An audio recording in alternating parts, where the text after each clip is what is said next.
여러분 안녕하십니까? 오늘 하나님 말씀은 로마서 14장 7절로 9절까지 말씀이 되겠습니다. 우리 함께 읽겠습니다. 우리 중에 누구든지 자기를 위하여 사는 자가 없고 자기를 위하여 죽는 자도 없도다. 우리가 살아도 주를 위하여 살고 죽어도 주를 위하여 죽나니 그러므로 사나 죽으나 우리가 주의 것이로다. 이를 위하여 그리스도께서 죽었다가 다시 살아나셨으니 곧 죽은 자와 산 자의 주가 되려 하심이라. 아멘.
오늘 본문에서 사도 바울은 우리 중에 자기를 위해서 사는 자도 없고 자기를 위해서 죽는 자도 없다 이렇게 말씀하고 있습니다.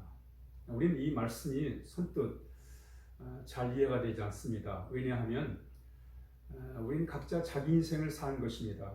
자기에게 주어진 삶을 삽니다. 그런데 사도 바울은 자기를 위해서 사는 사람 없다.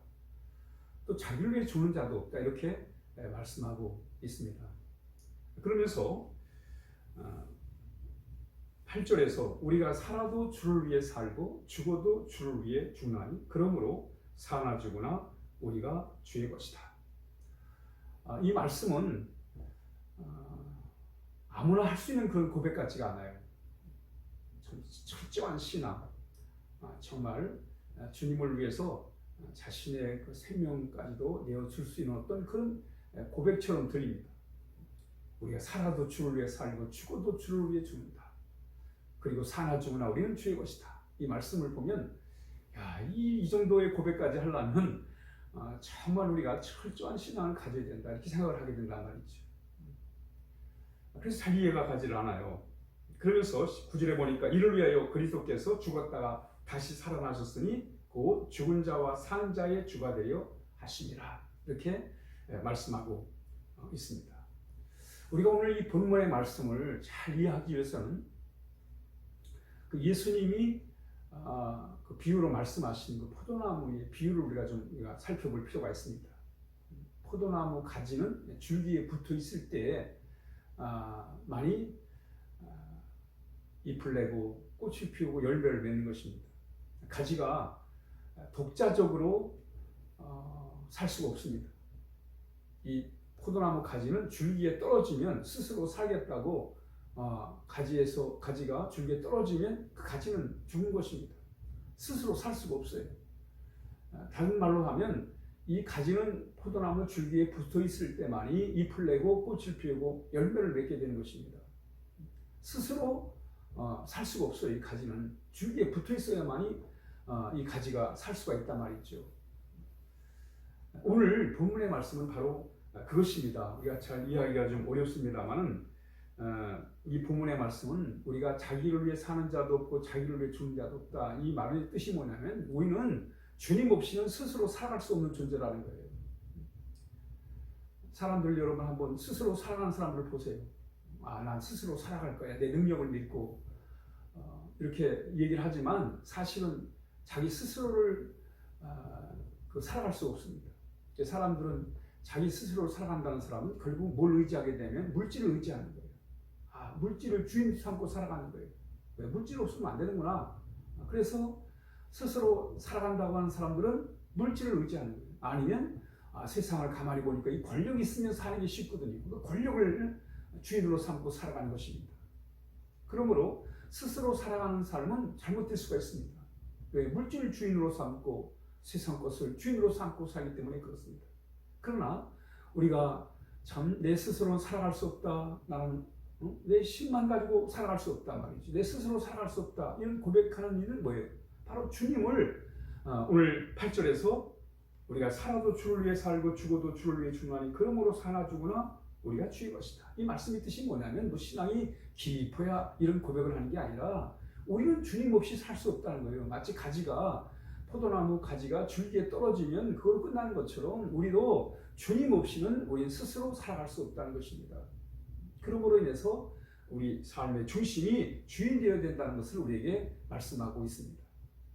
우리의 삶의 주인은 바로 주님이십니다. 주님을 내 삶의 주인으로 모시고 살아가야 돼요. 주님이 내 삶의 중심이세요. 그래서 주님을 중심으로 우리가 살아갈 때만이 우리가 복된 삶을 살아갈 수 있음을 말씀하고 있습니다. 그런데 우리 주님은 우리가 살았을 때도 우리의 삶의 중심이 될 뿐만 아니라 우리가 죽어서도 우리 예수님은 우리의 중심이 되신다고 말씀하고 있습니다. 이를 위하여 그리스도께 죽었다가 다시 살아나셨으니 곧 죽은 자와 산 자의 주가 되십니다. 그러니까 예수님은 우리가 살아있을 때만 주인이 아니라 죽어서도 죽음의 앞에서도 우리의 삶의 주인이심을 이렇게 우리에게 말씀하고 있는 것입니다. 우리는 살아있을 때도 우리 예수님을 우리의 삶의 주인으로 모시고 살고 또 죽음 앞에서도 우리는 주님을 중심으로 우리가 모시고 살아갈 때 우리가